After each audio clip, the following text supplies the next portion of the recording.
Kaixo, Gabon guztioi eta eskerrik asko etortzeagatik.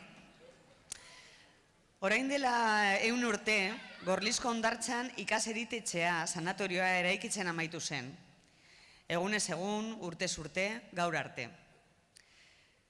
Zenbat bizipen, askok emozioa sentitzen dugu. Ni haien artean. Gorlizko udalak, herritarron izenean, merezitako omenaldia egingo dio.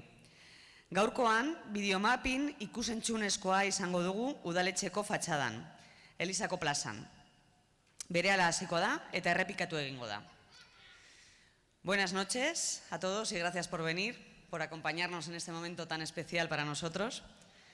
Hace justo 100 años que se terminaba de construir y se inauguraba el Sanatorio Marino de Gorliz. Es un motivo de orgullo de gorliztarras y de cuantas personas han tenido una vinculación con la magnífica obra.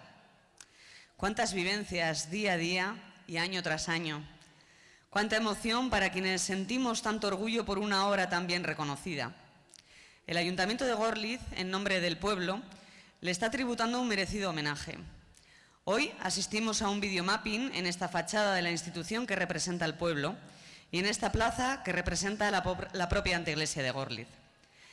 Este recorrido audiovisual de 10 minutos desea transmitir el agradecimiento a quienes han tenido algo que ver con que el sanatorio, hoy hospital de Gorliz, haya sabido adaptarse a los tiempos.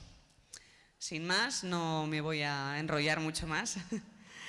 En unos instantes va a dar comienzo la proyección y a continuación va a volver a proyectarse por segunda vez.